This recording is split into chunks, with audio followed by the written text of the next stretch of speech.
Same. Thing is, Hecarim as well. every single time EDG has faced SKT in this tournament, I feel like their pick and ban phase has improved. Group stage, Edward Gaming got crushed. Game 1, I think they split, and I think last game, Edward Gaming was able to come out on top with a bit of a surprise and read on SK Telecom. Now's the chance for SKT to kind of bounce back in the pick and ban. That's the thing. We talked about how SKT's comp in the last game was just so hard to pull off, because if you didn't get to the carries with Wolf and his ulti on Leona, you couldn't simply take them down. And that didn't work for him. One of the big reasons we saw Wolf had, what was it, 8 deaths last game? Also seeing Easyhoon then try to just pick up the Orianna was also different, not something we thought would have come out of Champion Select. Let's get to the bans now for Game 3, guys. We're already almost to Edward Gaming's final ban. So SKT here trying to put Edward Gaming in a bit of a dilemma here. Do you want to now ban Rek'Sai? Do you want to ban Urgot instead? Whichever is an option for us to first pick. Azir as well is open, and with Cassiopeia being banned away, that is a legit early pick that you can take for someone like Easyhoon in the mid lane. So I feel like there are a few good options for them. Rek'Sai would be the one we would expect if you look before the series even started for Bengi here. Again, it's the #1 jungle pick for him. But now they can control the Maokai. I mean, it's not to be understated how effective Coral was on Maokai. It was 6-1 and 20 in that last game. Super hyper tank, and they can combo the things that they won with last game. They're putting the emphasis on SKT to then adapt to what EDG just did last game. Seeing as Easyhoon mainly plays these big team fighting mages that sits back, not all in champions, running so much engage, especially guaranteed lockdown with the Maokai and then even a flash tables from an Annie, is going to make it very tough for Easyhoon in the fights, because you know he's going to sit back there, you know he's going to be open for these engages. So Edward Gaming is really drafting against Easyhoon very much. If SKT goes with this, it's something they've played a lot of over in the LCK. It's their mid-game, dragon-focused move speed composition that gets picks. They have been very successful running this team composition. They have. It is a comp though that really requires them to control the early to mid game. Because once you go late game, now that you're also running Rek'Sai, not a Nunu to buff up this AD carry, your main damage source is the Sivir. And Maokai is just so good at itemizing against that AD carry and sit in front of him. Sejuani can come in for Clearlove as well, and you still have this double massive front line for Edward Gaming. Can even run Nunu if they want themselves with the Jinx. So SK Telecom are really looking to get early dragons and close out this game. We're talking 35 minutes at max 40 for them. Otherwise, they're really going to run out of damage compared to what EDG is going to be building up here. I was going to say, he blind pick a Cassidy for himself. Is the Nunu the lock-in? Huge upgrade for Jinx there with the Blood Boil as well. They could be crushing down turrets if they get the right map positioning, and EDG shows quite the composition already. Final pick for Pawn here after SKT finalizes. And there are a few reasons for this Nunu pick for EDG. One, of course, you buff up the Jinx. That's fantastic. You can even go Azir as a last pick, who also benefits from the Blood Boil. But the vision control Nunu brings against a composition that has to create picks by catching you out is so big for EDG. And the fact that we're going to be seeing a lot of Dragon contests this game. That's the way that SK Telecom is going to try and snowball this one. I really wonder here what MaRin is going to use as his top lane pick. He is not a Lulu player. That is a mid lane Lulu for Easyhoon. 99% chance right here. And normally SK Telecom wants to run this with the Maokai because it creates picks and can be that big tank lane. A Rumble here does completely change the complexion of this team comp. The thing is, they feel like they need more damage in their comp because they're against double tank, because they only have a Sivir with a Lulu buff. The problem is, once again, you run with a single tank. That's the Rek'Sai against a Jinx and Azir, which is what I would guess at least would want to be the pick, also with the Nunu earlier being locked in.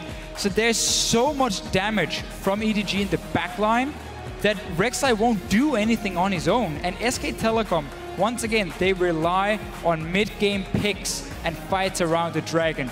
If EDG can keep wards down to it, spot where SKT is coming from and not be caught out, and just play somewhat passive, honestly, get to 2 items on Azir and Jinx, they're going to be more than fine. The team fight potential with the double tank and then the double damage dealers of epic proportions there in Azir and Jinx is a tremendous team fight composition. Then you look at SKT, they have won with this before. Yes. Save for the Rumble right here. Another incredibly fascinating pick and ban phase right here, because you can tell that SK Telecom has a strategy in mind, and Edward Gaming keeps throwing some kind of wrench into it and breaking it up a little bit. Seeing as EDG has struggled around dragons in the past, and that they tend to be caught out if they try and go in clear vision, I can definitely see why SKT want to draft this comp here and say, we're going to see if you have learned anything. We're going to see if we can keep catching you out, because we know you tend to play a bit too far forward when it comes to fighting around the map. And that's what they're building for completely. Well, we've seen one game go the way of SKT completely in their favor. EDG made SKT walk to the beat of their drum in game 2. A lot of people on social media for that game were wondering why EDG didn't close it out faster. I think they just gate themselves with Barons and then they win the game. It's obviously their prerequisite. You see the coaches shaking hands here as we get ready to enter into game 3. You know the drill as well at home and here at the arena at LOL Esports with either hashtag SKT win or hashtag EDG win. We'll be counting up those votes and sharing the results shortly. As Grandpappy Riv the First would always say, we are on the rift. Right on. Where are you guys? Where'd you go? We're gonna start this one off. Let's see what they got for each other. SKT walked themselves into a pretty bad fight last time as EDG was able to meander through the top side of the jungle, get themselves into great positioning. Yeah, the strangest thing about the last invade was that EDG was spotted out completely by a ward, and then SKT decided to go in again. That was also a slightly different lane matchup where Deft didn't necessarily want to be in a 2v2 lane. Jinx and Sivir have an interesting 2v2 matchup here that they're willing to lane against because of the dragon emphasis in this game. Right, so yeah, a few things for SKT here. First of all, Ruby Crystal for MaRin in the top lane. That's what you do if you expect a one-on-one against Maokai and you want a very early haunting guys when you go back, so you can once again start fighting around these early dragons and you can become a bit of a bully in that lane with early magic penetration. At the same time, as you just said here, you want to keep your bottom lane on the bottom side of the map so you have that control around it. What they normally do with Lulu mid is they try and push the wave as often as possible, and then you have Easyhoon who can whimsy himself to start roaming between the lanes and start catching up people with Bengi on this Rek'Sai here, and that's how you start creating picks already from the laning phase. And it's actually EDG going with a lane swap here. I wonder whether or not Clearlove can do enough to contain Bengi in the roam game. That was a late swap back right there for EDG. They showed the defensive lines in the normal place, realized there weren't going to be any lane scouting wards, safely recalled, and then they have come back here. This is going to be revealed as soon as the lane swap happens, but outside of that, SKT is expecting normal lanes right now. You guys were saying very safe with that line of scrimmage in wards right along the river. Now with SKT getting that knowledge at the top lane, I believe they did just see Deft walk out.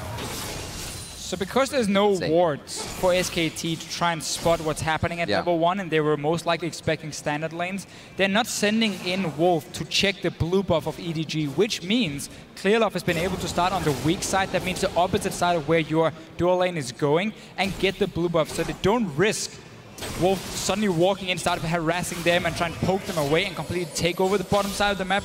And what EDG has done before as well is then they place early wards and try and get a Rift Scuttler near this dragon to see if anything is happening. Bengi didn't get it. So Clearlove has managed to get some control on the bottom side of the map. Got the blue buff as well. You can see Bengi moving there because for him to go his own blue buff can be risky now, seeing as there are two members on the top side from EDG that can go down and try and stop him. It was just that entire guessing game that EDG was able to win right there. You expect with the defensive line wards and the anti-Jinx being a pretty good lane 2v2 up against Sivir Thresh to go for that lane swap. It's a strategic move that mainly has the element of surprise, but surprise they did, and now they have a real chance of 3-buffing Bengi. Also have a real chance of getting some of those early kills. Oh, they're stopping. They have the Wolf Spirit, however, and they are seeing. This is dangerous. Like going to get a little bit of pressure from Bengi. Smite fight coming out both. Actually, Bengi's is down here from that Wolf Spirit, as we just saw, so not really a smite fight, but still going to try and pressure their buffs. That Ignite is pulled out of some kill pressure from Meiko's lane.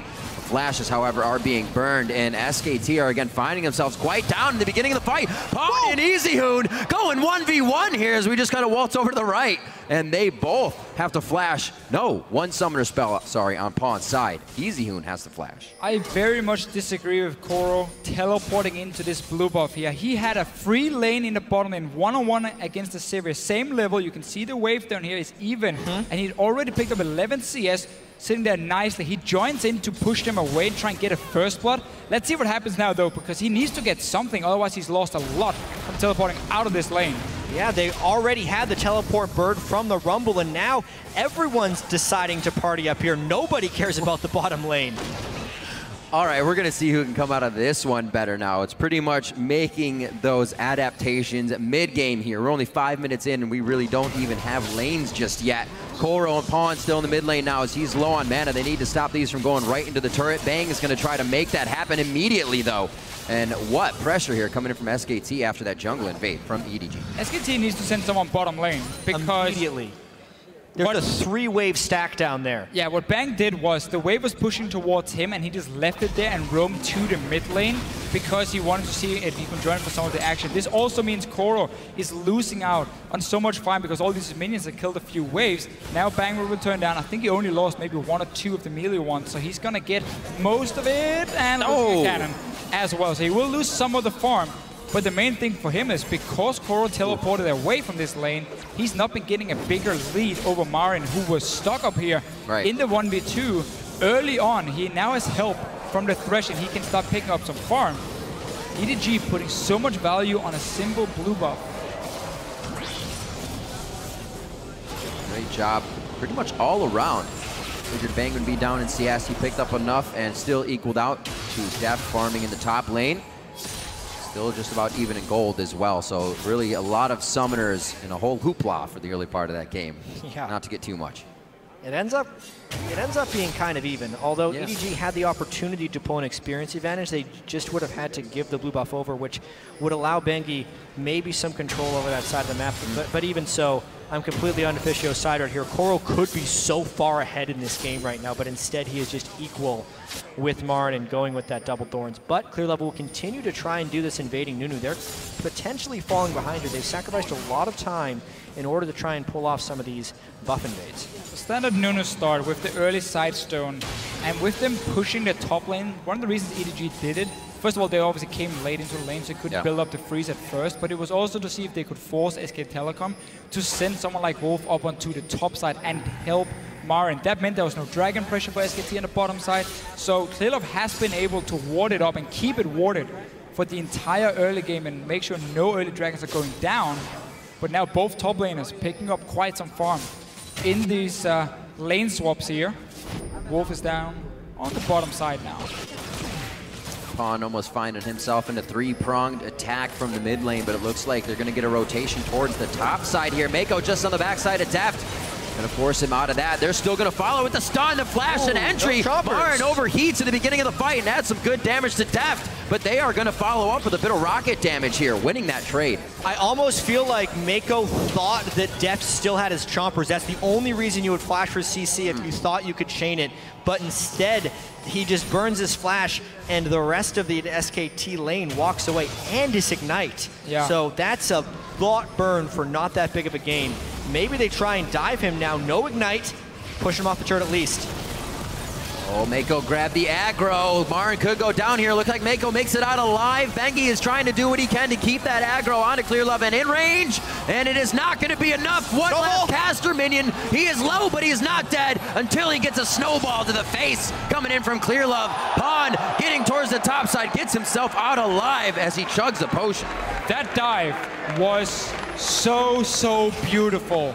EDG knew exactly what they were doing. Meiko tanked the tower at first. Stayed, got the last hit, and then Clearlove eats a minion, so he takes another hit, and he stays there. And that's enough for Deft to get a second hit in onto Bengi, and in the end he goes down to Clearlove. Let's see this again here. This is so well played. Look how they are tanking the tower and they're keeping full control of it. Meiko takes another one before he steps out of the tower. Then you look at Clearlove. He eats a minion, can take another hit. That one hit is enough for Deft to hit Bengi another time, and then Clearlove can finish him.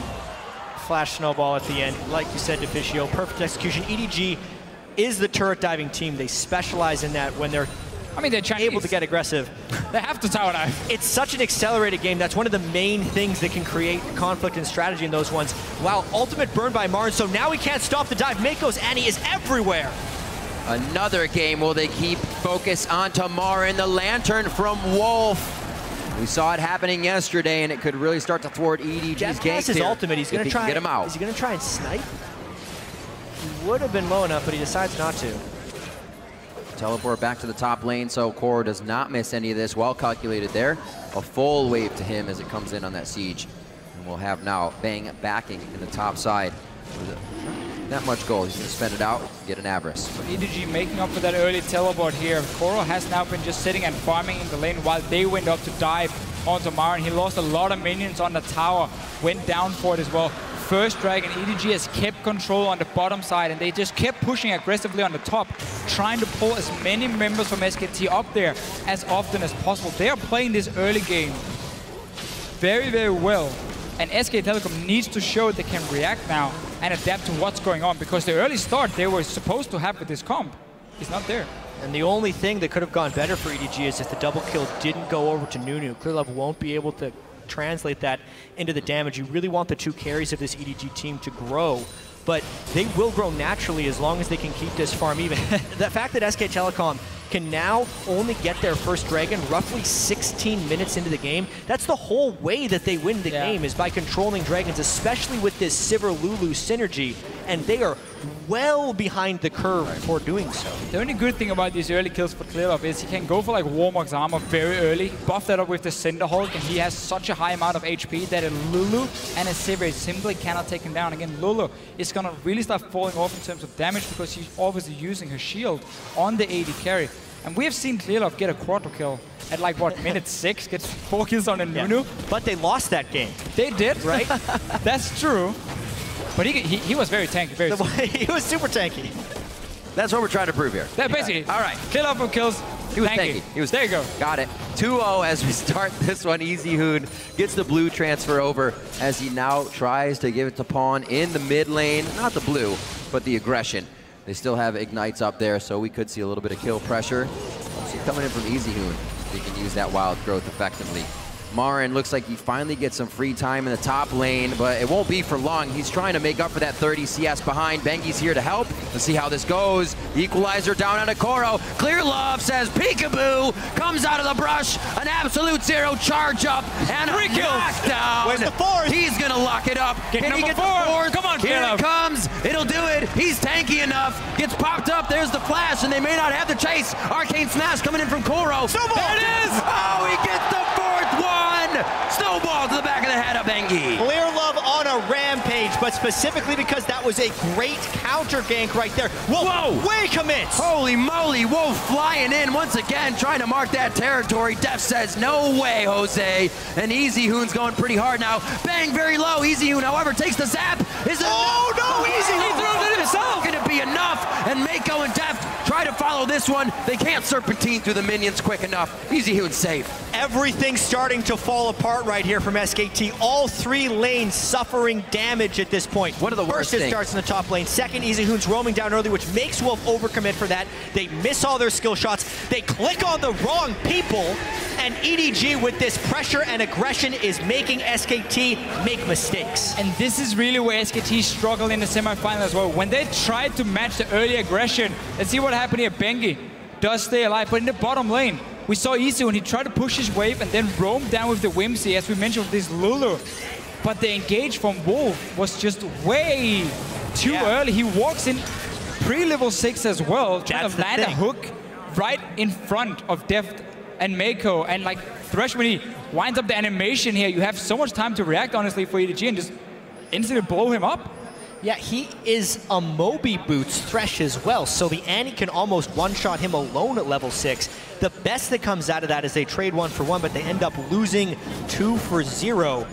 And carry Clearlove with the 4 kills, but the rest of the team is pitching in right now, too, with that bottom lane. It's always one of the annoying things when you play Thresh. You feel really tanky in the early game as well, but then you realize you have to pick up these souls here to really start getting some armor. So once you do trade, you're not really that beefy, and Deft takes a very easy kill from that one.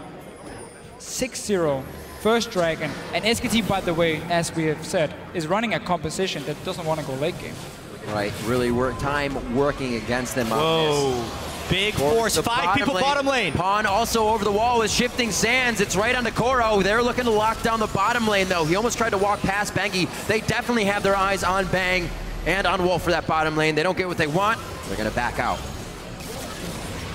Minute and a half onto Dragon here. It doesn't look like they can actually get too much out of this now that they've missed out on the opportunity. Mid lane's going to get pushed in here by Easyhoon. Actually, some breathing room for SKT. Unfortunately, they will lose the buff, and MaRin takes that top turret. Basically just a turret trade right there. SKT trying their best to hold off on any real conflict unless they have a big numbers advantage in the fight. They do have a numbers advantage in this fight until Pawn gets here. Here's Easyhoon. Nice glitter lance to slow down the 3 members of EDG. Don't have too much vision in this brush, though. SKT's blind there. Cannot go into it with Clearlove having his ultimate up. It's pretty tanky Nunu. Yeah, pretty tanky. Hey, 4 kills. Good for you, Clearlove. Good for you. Let's see what he builds in this game. I mean, Locket, against double AP, especially against a Rumble, is fantastic. The earlier you get it, the even better for your team. But you can also just be greedy and go for that Warmugs and just run around with like 3.5k HP. Look at the animated carry and just laugh at him. We also have to remember, again, SKT was up against this against Fnatic all the time, being down in the early game, but still being able to make things happen from 10, even 15, 13,000 gold behind. SKT was still in the game. Big difference though is Fnatic in those games would run these comps here that really also shine in the mid game. So once we got later on, the gold lead meant less and less because of just the items and the champions you had. Here EDG is running such an insane late game scaling for themselves, having such a big lead. Technically, you should never be able to lose it by now. Right. SK Telecom has to create some picks, and EDG has to really make a lot of mistakes for that to happen. And as far as creating picks, they don't have Maokai or any real home guard teleport threat. So much of the pressure is put onto Wolf to land a death sentence, but he is extremely far behind once again. At that point, Bengi has to tunnel in to find something. It is really hard for SKT to actually create those opportunities that they need to in order for their composition to succeed. The Maokai picks that Koro has taken away from MaRin have been so crucial in disrupting SKT's game strategies. We figured that would be the easy fight that they would get. They'd have a very tanky MaRin, be able to go into anything, and right now they are being pushed into fights that they never want. Super Mega Death Rocket comes in, but it's a 5-0-0 Clearlove now. Deft on the outside, what a flash to get out of that hook, but he's gonna meet MaRin as well on the backside. The rest of the team is coming in. Deft is gonna live. MaRin actually can't go back in the fight. Pawn grabs one towards the bottom side as well. Tell me he's gonna kill MaRin now. No, it's actually gonna go over to Meiko, and now Bang's getting chased down by Pawn. The blue buff's only giving him so much mana, and he cannot follow under the turret. Now that EDG has all of SKT down, they're gonna get Dragon, and with this composition, the second they set foot near a turret, that's gonna fall too. Everything is just working for EDG. They had so many wards in the jungle of SKT because they've been so far ahead already that they could see Bengi move around. They get a pick onto him first, and what often happens in these games where there's so much action and it's very one-sided, the team who's behind us had to use all these flashes before, so once a big team fight is there, well, obviously they don't have anything. While we saw Deft just flashing around, he's staying alive. Clearlove. He's worth a full bounty. 500 gold to the killer. Run! But can they kill him? Ooh, going over to Bang there. Definitely much needed. His first kill of the game, and he's sitting on some scraps right now for recipe. It's also this terrible habit Bang has of going extremely early Avarice Blade when he's behind. He needs immediate combat power because the team is going to force on him. This happened in the Fnatic series as well, where he actually built Avarice Blade as his first item. This one's a little bit better because he does have the pickaxe, and he was able to pick up the 500 gold, but it just allows EDG so much more power early game. He could have used that Avarice Blade gold to save up for a BF and have some reasonable power in these mid-game team fights. It's when AD carry basically say, I give up on the early game, I give up on the lane. I just have to look towards 2 items now where I can start being useful, and that's why they do it. But he's sitting on about 2,000 gold, so that will be the BF sword at least completed for him. Still not there for the vintage. That's the first pick on Bengi though. Yeah, and this is the fight we just saw where EDG picked up so many kills, and a lot of it was just because SKT was behind. Koro still had his summoner spells to chase things down, whereas EDG had their summoner spells generally to escape. Then the miracle of the day, Wolf having a really unfortunate 2 games here. Tons of miss Leona things. He misses his flay there that could have secured the kill onto Deft's Jinx. And then, of course, Clearlove, the unkillable until a few seconds ago. was able to close it out with that absolute zero. EDG again starting a fire very early in the game under the feet of SKT. It's a nice little trap for MaRin here. I think they got Deft. It looks like they will have him. Do the retribution kills come through? However, Meiko takes that aggro way too early, and this starts to backfire. Clearlove just coming back from going down. Looks like he will find the same fate just shortly after. We are going to have Pawn coming up. Actually, Koro coming down from the bottom side of this as well with the Righteous Glory on. Pawn is only steps away now. If they can get that Blood Boil back in this fight, it will be very helpful. And Koro is actually going to use that to take down Wolf. That was a very, very aggressive play from EDG that SK Telecom were ready for MaRin, waiting in the bush, getting a bot lane tower as well. So they will get some gold. There's 5k difference at the moment in favor of EDG, but at least some kills. And SK Telecom, again, it's one of the ways to get back, where you start setting up a few traps, you try and punish EDG if they make a play. Simply, I mean, it's going to be risky. It might also be one way SKT go for it and simply just end up dying because they are so far behind, but you need to try. You cannot just sit back and wait. That last one was super clever, though. MaRin waiting up there was not what they expected, especially since you'd think SKT would be much more scared about being caught, but they're very knowledgeable about what will happen in the very late game, so they're willing and are taking these necessary risks to try and make things happen. By the way, during the long replay, Pawn did kill Wolf once again, only accelerating that Azir into the later game. And we can see with this advantage, EDG warding is now on the up and up again. We talked about it a little bit before. They're already starting to pink and ward up Baron. That side of the map looking like a light bright almost for them. And much security needed to make sure SKT can't come back with a big objective fight. Dragon still some time before it comes up. That's not really going to gate EDG for trying to find more aggressive fights. And MaRin is doing the same again here, where he delays the Hourglass by going for Abyssal Scepter as the first item, or second item after the Haunting Guys. And what he's basically trying to do is have as much damage as possible, I guess, when you try to snipe the back line, and then also to try and avoid some of the poke coming in from an Azir. The problem is, you still only have that Rek'Sai in the front line. You need that Hourglass to be there with him. Clearlove, though, let's see what he can do. A lot of dedication to this fight now that SKT has used that on the hunt. They have, however, have to use that to get out of this fight, as EDG is able to close in way too quick. It's the same again, though. SK Telecom, they keep setting up small traps around the map. This time it was the Baron. EDG, normally, when you're so far ahead, you don't expect the enemy team to sit and wait for you. We'll get surprised a few times. Nobody died this time either. Clearlove, it's very tanky.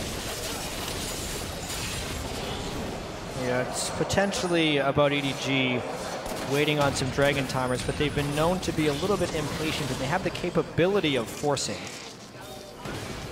SKT staying power in numbers now. We are going to see Wolf back, so they may start to back a little bit themselves. You can see Bang heading towards the bottom side here. A minute on to Dragon. Pawn. Items ahead already. 2 items in inventory. Yeah, it's a little bit ahead. A full death cap over Easyhoon. Just a little Lulu. Just a little bit. And there's really nothing to stop him on the side of SK Telecom. Yeah. They need to basically have Pawn sitting on top of an equalizer while they have him in a death sentence. Wolf continually in trouble. Thought he had enough safety at least with Easyhoon being there. Pawn getting in with the Flash Emperor's Divide to throw Easyhoon right back into the fray. Double kill for Deft. And immediate pings onto the Baron after they're able to get those picks. Pawn flashing for the Emperor's Divide, gets him back right there. Basically just using what's got them here, and now just zoning out the choke points. If anything tries to steal this, it would be Rek'Sai with the Rumble ultimate once again. EDG absolutely on a tear here once again coming into game 3. They have lost no momentum from game 2, and SKT has not found a way to adapt yet. And they finally got to move around the map and not walk into a trap. Saw that SKT adjusted position normally, and then they instantly just go down, force a fight on them, get 2 kills, gives the Baron as well. Bang, it's not going to do a whole lot of damage with the Boomerang. Another Dragon for EDG coming up. SKT is around. There's a flash coming in. Gonna have to take the fight. If the fight is right on top of your head, they take down Bengi immediately. And that timer that SKT was looking for has pretty much run out for this composition to turn on. EDG on fire here as they grab Dragon number 3. 15 kills into this game and a 7,000 gold lead. And EDG, aside from just having that great draft phase, in our opinion, because of the late game scaling, it's the way Clearlove played in the early game. There was that interesting moment when Koro tried the teleport for the blue buff at the start of the game, but if anything, that splits and makes sure Bengi can't snowball any of the lanes. Because if we look at these lanes individually with Rumble, Lulu, and Sivir, they're not doing anything without the assistance of Bengi. So when Clearlove shut him down, the rest of EDG could use their skill to take over. Oh, he flashed on the lantern, but he could not get it because everybody also huddled around the campfire. Bang goes down. Wolf, they're just trying to stop EDG from getting any closer here. Throwing a few deterrents, but EDG is not really worried about anything they're facing at this point. The Wolf Spirit's gonna find him out. They easily are able to take down the blue buff here, and this is where we gotta see EDG start putting their foot down. SKT wants to do the same. So tanky. They may find themselves a fight they don't want. MaRin overheats right in the middle of it. Vengeful Maelstrom is just completely stopping hardly any damage from hitting Clearlove. Deft in a bad spot, flashed into the pit by himself there, and he's almost staying alive. It is MaRin that's going to be able to take him down, but SKT has lost 3. Now 4 members in the quadra kill for Pawn. Bang's the only one that's not there. We keep seeing SK Telecom just trying to get a few picks or a few kills here and there to try and get back in the game. They know how far behind they are, and EDG just has so many ways they can play this game out. They have great siege, honestly, to take down towers with Azir and Jinx. They have a Maokai who can just push down a lane on his own, teleport in behind for a flank if he wants to. There are multiple ways for EDG to play out this game. And at this point, there is just no damage coming out of the SKT team since they've fallen behind. Easyhoon doesn't even have his second major item. Bang did just finish his Infinity Edge, but that's at the point that we're seeing 3,000 health on multiple tanks for the EDG side, not to mention the locket for any equalizer damage that would be coming in to hit the team. Everything going in EDG's favor. This fight once again, Deft actually was staying alive here. You can see what SKT is thinking, because 2 guys from EDG is coming back from the base. So it's only 3 guys for EDG, but they're still so tanky with the Nunu Maokai, and Deft does have good damage already. And once he goes down, well, the next guy just enters with even more damage, honestly, and ends up cleaning house. Clearlove and Koro still staying alive. Koro barely took any damage, just healed most of it up here. So there's simply just no damage coming out of Bang.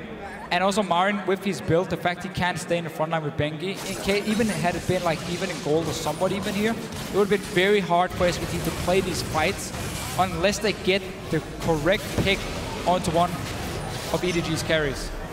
Bengi getting hit up by most of the team of EDG. It looks like Pawn's gonna be able to stick with him here. Shifting Sands, able to save, oh, he goes down! A little bit of a burn there. And Pawn able to get some attacks in as well. Great chase, follow-up, and kills coming from EDG. We saw it with SKT's composition coming in, and they knew it as well. They were on a timer, but it seemed like EDG just had that in their mind. They're going for Deft once again. He's a little bit out of position. Taking control of that advantage. Whoa, Deft goes down very, very early. Trying to reassess the fight. SKT knows that's all that they can get here. We're gonna have Bengi in just a few seconds. His teleport is up, but he has no way to get to the fight to help his team. Pawn now probably gonna take down Wolf before he can even get onto the stairs of his base. And Clearlove is just 2v1ing, so the rest of the team can still come along with him. He's got the Iron Elixir already on, almost unkillable. And Pawn's able to pick up another one, 8-0-5 on Azir now. They've been able to pick out Deft on a few occasions, but then you can clearly see the rest of EDG coming in for the kill because they just have that massive lead. And what I want to talk about now is whether or not SKT brings in Faker for the next game. Because the way Pawn has been able to play this Azir and Cassiopeia and banning the other champion, Easyhoon's champion pool being stretched here a little bit, maybe they have to play a more accelerated style. Unless Easyhoon is on Cassio or Azir, he has been unable to dominate these games. And they're going to be 1 game away from elimination here. It would remove the LeBlanc ban they've been using. SKT normally ban LeBlanc themselves when they have Easyhoon in there, and then obviously teams ban it against Faker. Right. Typically, we saw Fnatic leave it open yesterday and try and trade certain other picks for it, but that could be one of the changes you want to make. Try and get a bit of a playmaker in there. Easyhoon, though, when it comes to playing these standard mages like Azir and Cassiopeia, should be the better pick. So it might not even be the solution. I'm more looking at Maokai and Annie that EDG have been using so well to create these fights and always engage on SK Telecom. What they seem to be weak against is this unexpected hard engage that tends to come, and they don't know how to react in time unless they have pre-planned the whole thing and they predict where you're going. The Annie from Meiko offers this hard engage instantly onto them. He goes for the talisman as well to buff up the team. I think that's one of the things you have to target and remove. If you're even an eye shot of EDG, you're caught. The Talisman of Ascension along with the Righteous Glory is something they go for immediately. Like you're saying with that Maokai and Annie. Once again, the Talisman of Ascension burned out there. Righteous Glory, if they even need it to keep on the follow. And at Pawn, coming up with another kill as he flashes forward with his soldiers. And they're going to have to get off of that cooker. The red carpet's laid out, but EDG wants none of it. And they're just going to be able to start pushing here. They're fighting in between turrets. And SKT can't really give anything back to him. Easyhoon gets knocked back by Emperor's Divide. That's going to be Koro picking up a kill. And EDG are now 2 turrets deep, diving SKT in their base, 28-5, 30 minutes in. EDG doing whatever they want at this point. The SKT forced to surrender. There was no way they're coming back there. You said SKT had that timer. They knew the composition they chose. We probably won't see that again, but EDG was ruthless about the process and method they took to that game. And just there seems to be so many different picks for EDG that's so good for them. Like Hecarim has been banned every single game by SKT because Koro is such a fantastic Hecarim player. That gives him the Maokai though, because it's not a top lane that's getting first picked whenever we see it. Rek'Sai has been now first pick for Bengi in this game. He was shut down in the start, and because EDG are lane swapping around and forcing so many fights, Bengi never gets to play the game where he sits and ganks. Yeah, Meiko's Annie has been, it's almost like EDG was saving things in the group stage and in the semifinals. I think they were. Because Deft's Jinx, Meiko's Annie, 2 of the biggest impact picks in this entire series. Yeah. They had an easy time with AHQ in the semifinals. Their first game against SKT, it seemed like they were just saving everything. We're not going to be seeing Deft playing Tristana again at this entire tournament. And they're really putting on a performance in these last 2 games. Well, to your mention of Faker, they do have 5 minutes after the Nexus goes down to choose if they wish to use a sub. Not a lot of time there, but they also have that time to discuss whether they want to keep Easyhoon in just because of that pick. Like I said, they knew what they were going in with. We can't really fault SKT. They tried a very tough composition against a very strong EDG. And the interesting thing about this is it's not like Easyhoon played a poor laning phase in game 1 or 2. He did a lot of really impressive things. It's just this game in particular is when they really looked lackluster, but that was because EDG was all over the map. It's the same thing we've seen other teams do now, where SKT fall behind early on. You're constantly forcing fights on them, and that's what's working. So I don't even think it's not about the mid lane, for me at least. It's about some of these main picks for EDG they're using to always force the fights. Well, it may not be the mid lane for you. Maybe it is somebody Anastas. And for a look at how Edward Gaming brought this series to match point now, we are going to